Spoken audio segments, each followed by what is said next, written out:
Joe Chacho here. Excuse my raspy voice, a little bug going around over here in Tampa, Florida. But I'm up and about. We're going to sit chit chat today about pricing when it comes to going over when you're speaking to your client, how to go over the different pricing with them. There's numerous ways to do it. There's days I may do a price point with a client. There's days I may offer them a face amount and then let them pick out the actual dollar amount they want to spend. So I think it has a lot to do with just trial and error, kind of what your style is. If you got guts to kind of do a price point at $200 a month.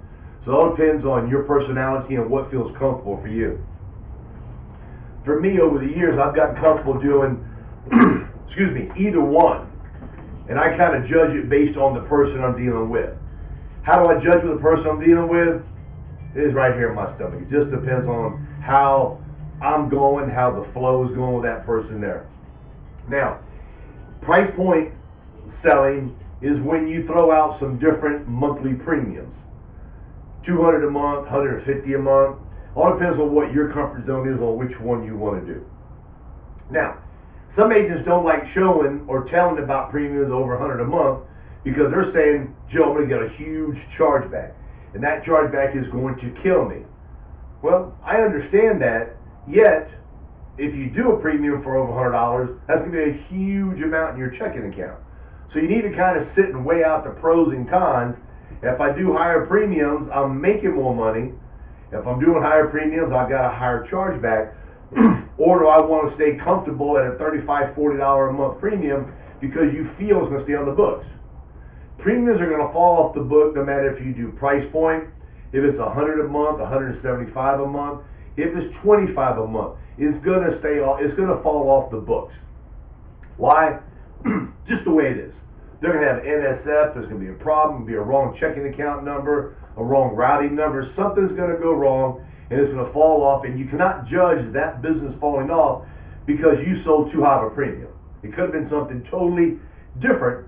So you need to analyze what went wrong and go back and visit with a client. Now, on price point selling, first thing people are going to ask you is, what does this cost? I can't afford that much. No, I can't afford as much as what I used to pay. Well, if you hear somebody say they can't afford to pay what they used to pay, you need to find out what they used to pay. Let's say they paid $60 a month, and that's way too much premium. How much are your premiums? My premiums are higher, they're the same, and they're lower. What we're going to do today is see what we can qualify you for. And then from there, you're going to pick out the premium you want. The higher the premium you pick out, the higher face amount you're going to get, which means if you get one here in premium, you're only going to get $7,000. You go a higher premium, your daughter Marie's going to get $11,500, or she's going to get $12,000 worth of face amount. So when that day comes, she's got some extra money to pay for some extra expenses she may have. Joe, around what does it cost for one of these programs here? I've heard a lot of different things. My thought is that if they've heard a lot of different things, find out what they've heard. Find out who told them. Because as we talked about before, if they have a neighbor next door that's 80 years old and they're 60, that neighbor next door is going to be paying a whole lot more premium because there's 20 years difference in age. If they say they've heard about it, they've had it before, they were told the premiums are high, find out exactly what they're talking about. Because there's no need for you to defend your premiums without knowing why they're telling you their premiums were too high before. When I go to somebody's house, they say, Joe Brown, what does this cost? Well, there's different programs out there that are available. It all depends on what you qualify for. It's based on your age and your health. We got some programs that go for at least $175, $200 a month. Does that fit in your budget? Sometimes they'll look at you and they go, well, it's a little bit more than what I want to spend, but let's talk about it. Or you may hear, you got to be crazy. I can't afford $175 a month. I understand you asked me what was available. Can you afford like maybe $130, $125? Does that feel more comfortable in your budget? No. Okay. Can you afford something under $100? Well, yes, I can. So now what you're going to do, now you're going to either decide, do I kind of pin them down to $80, $75, or do you just kind of keep everything below $100? Again, it's kind of like what your style is. I like sticker shock. if I'm going to put some different prices down there, and we're going, I'm not doing price point now, I'm doing face amount, I got no problem putting one down there for $25,000 for $240. I got no problem with that there. Because that $240 is going to make that $50, $60 premium look like it's a value. You cannot be afraid to show higher premiums. You can't. If you don't show them, they can't buy them. And if they can't buy them, you can't sell them, and your checking account's going to be down here. So don't be shy to show higher premiums, for the mere fact is that it's all about money. It's about premiums. It's annualized premiums. Now, price point selling is a very simple thing, I think. Around what does it cost? Pick out a number. Pick out a number you feel comfortable saying. Some agents can't say 175. It won't come out of their mouth. If it won't come out of your mouth, stick to 150. 150 a month. 100 a month. What about 75 a month? 200 a month. 1.25 a month. 85 a month. Which one of those feel comfortable with you? Try it, see how it goes. My personal opinion is that if I'm in a home that I feel is not as affluent as the other house, instead of me going 200, 150, 95, I may go 150, 95, 75. It just depends on the particular person that I'm dealing with and the gut feeling I get. Yet, don't say 100, 75, and 30, because what they're going to do, they're normally going to pick the smallest premium because you have offered it to them. Now, let's say the person said, Joe, I can afford right around $85, $90 a month. I don't want to spend no more than that there. What I do now is that I'm going to sit and find out which one I can get for $85 or $90. How much coverage will they get that? So I bring out my little calculator, I start figuring out, I put in the age, everything, and I go, okay, 67-year-old male, non-smoker, $85 a month, he can get $12,500. So the one he says is what he feels comfortable with is what I put as the bottom number, okay? Then from there, I'll show one at $90, then I'll show one at $13,000, one at $15,000, one at $16,500, $16, whatever you want, and one at $20. To let them see there are higher ones. Because a lot of times people will just sit and tell you a number because they really don't want to spend that much. Yet when they really see that they can get more value because they're doing business with you, you're an independent broker, you're giving them the least amount that you have in your portfolio of carriers, they may sit and say, man, I had one with carrier A, and that same program for the same $12,500 cost me $130. All carriers have got different prices.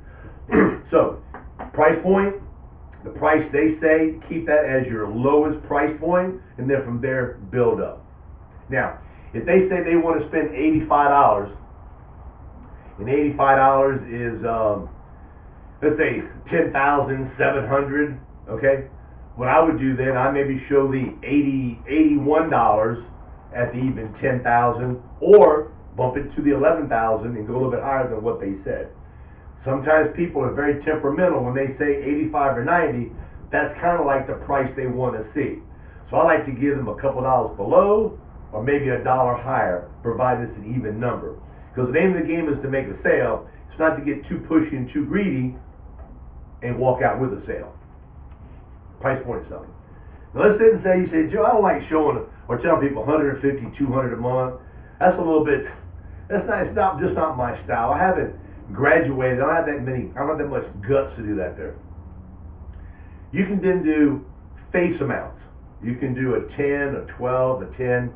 When I do face amounts, I like to keep the face amounts tighter together so the premiums between the face amount is closer.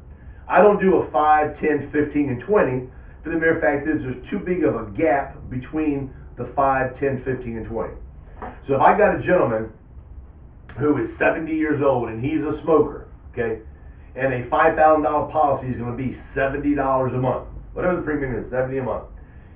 I'm going to go to $10,000 and that premium can be $130 a month. I don't want to have a $60 price difference between there. So I'll go 5, then I maybe go a 6, maybe go a 9 or an 8, and then go a 10. So I like to keep the face amounts tighter based on what I feel he can jump to. How do I know what he can jump to? It's just a gut feeling you get. Yet I do know that if you show a 5 and a 10 to 15, the gap sometimes is $35, $40, $50 difference between the two different programs. And what ends up happening, they don't want to go with a higher one because it's too much.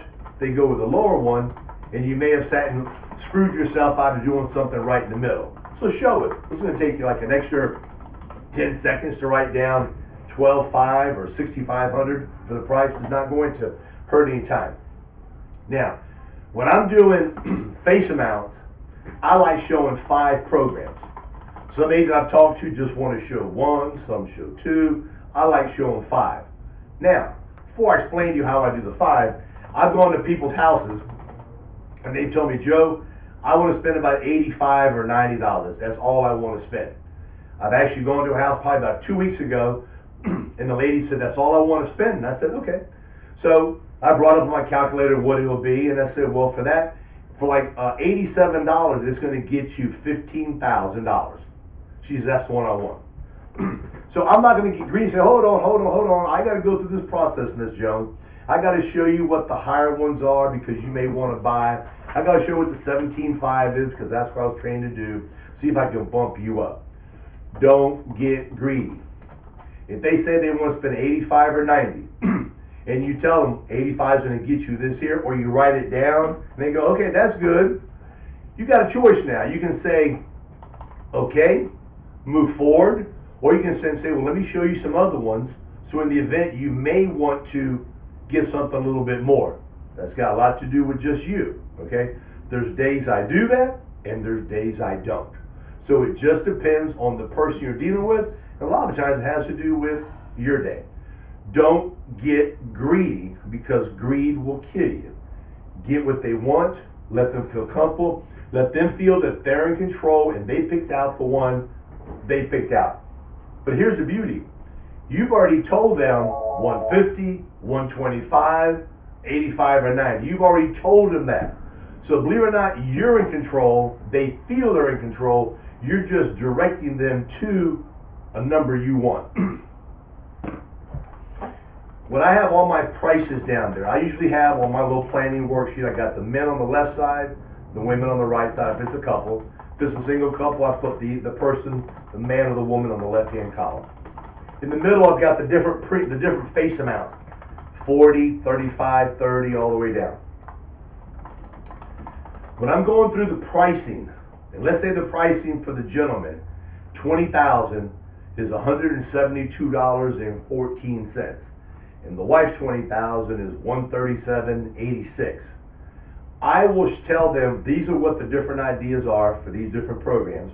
And as you can see, the one for $20,000 is $172, and for you, ma'am, is $171. Whatever the premiums are, I don't say the pennies because it's too much. When if I got a 20, an 18, a 17, a 15, and a 13. I don't say all 5 prices and all 5 prices. I'll say, okay, this is what this one is here, $172, and for you, ma'am, is $142. And then I say, okay, the 10,000 is this, the 11 is this, the 12 is this here, the 8 is this here. They're looking at it. They don't need for you to tell them what it is, okay? My style. Your style is whatever makes you feel comfortable. They're looking at it. They're seeing exactly what the prices are. You've got them written down. You write them nice and neat. Now, when I first started, I was always told to use a yellow legal pad. Is what I was told to do. Yellow legal pad, and then use a red Sharpie. Why? I don't know. That's why I was taught to do it. That's not my style. Okay. As the day goes on, my handwriting gets sloppier and sloppier and sloppier. I'm left-handed, and when I write like a right-hander, and my hand goes on top of the ink, and I smear it up. I get a plain old piece of white paper that I've already got the prices written on there, the face amounts. I got the columns already for me, and then from there, I just fill in the blank with a regular little ballpoint pen that's got like a little bit of a gel cap to give a little bit more pizzazz. Every now and then, I'll bring out my actual black Sharpie, not the real thick one, but the medium-sized one, to make it look like that there. Now, what I've done before is that when I'm showing one for, let's say, 20,000, and the premiums are 187.15, the one below it is 162.19.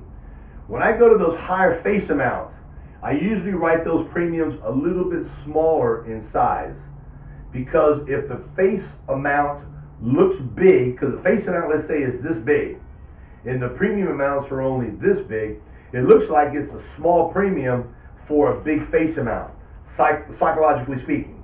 Okay? So the one for 20 is whatever number it is, 177.14. I write it probably half the size. I almost want them to kind of squint when they look at it. Okay? Because it's saying, really, it's not that big, it's not that high. What you're doing is a psychological thing to let them think it's something small. When you're going over pricing with people, and let's say they're looking at the one for 12,500 and the premiums are 89.47, my thought is this is going to cost you, like, this amount's going to be about $3 a day. When you get to one that's $60, this is going to be about $2 a day. So what happens is that people want to hear a big face amount with a low monthly premium.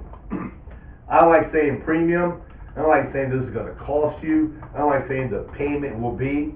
I say this amount will be right at $3 a day. The total amount will be $47 and change per month. Your bank will be sending it in for you. The way we speak to people comes across the way they hear it. People say, I don't want to know the payment, so don't say your payment's going to be. This is going to cost you. I don't need no more cost. So you kind of want to skirt tail around cost, premium, those words there, and say the amount's going to only be $177. The amount's going to only be $52. Okay, put that word only in there. The premiums we have here are small. The amounts are small. Kind of get your mind programmed. I didn't say the word premium. I meant to say the word amount. So you need to get your mind programmed. My thought is get a little piece of paper, like a little 3x5 card, index card, and put the word amount on your dashboard. So when you're going out, driving around every day, you see the word amount, amount, amount. Okay? I've even used to put down the word premium and cost, put it on my dashboard. Come on, Jimmy. And I actually put like a little cross mark on it. Okay? So in my mind, believe it or not, when you're looking at your dashboard and you're driving, and you're in somebody's house, you're actually going to visualize that dashboard, and you're going to see exactly what you've written down, what you have highlighted, and what you got crossed out. So, come around. Price point selling, pick out 3 numbers you feel comfortable with. Person says, I don't like the 200. From there, you go 125, 110, whatever number you want. They go, well, that's okay. Now you have an idea of where you're going to start at, do your entire presentation. That does not mean that's a buying signal. They've just given you an amount that they like. Do not sit and start rushing through your presentation because they told you what they want to buy. You still got to build the value. You still got to let them know the simplicity of signing up. You got to let them know that when that day comes, you're going to be there to help them. And you got to make sure you go slow. Once you guys have tapped those brakes, take your time and take care of them. If you don't want to do the price point, do the actual one with the face amounts. When they're going through the list, they say, well, this is the one I like. A lot of times, depending on the client, depending on a lot of things, I may say, here's my pen, just highlight or circle the one that you like. You want people to participate in this here. When you're going through the application, I'm going to recommend you give the client an application so they've got something to look at as you're going down, so they see when the end is coming. If you're bold enough, say, here's an extra pen, put the answers yes or no. Well, I'm not going to buy nothing today. Well, this is just me to have, so when you do decide, and just have them write everything down. The more they participate in what you're doing, the more they're going to feel in control. And I think it's going to take you one step closer to, yes, that's what I want to buy. With that said, guys, make it a great weekend. Appreciate your hard work. And as always, you got any questions, give us a call. Thank you. Bye-bye.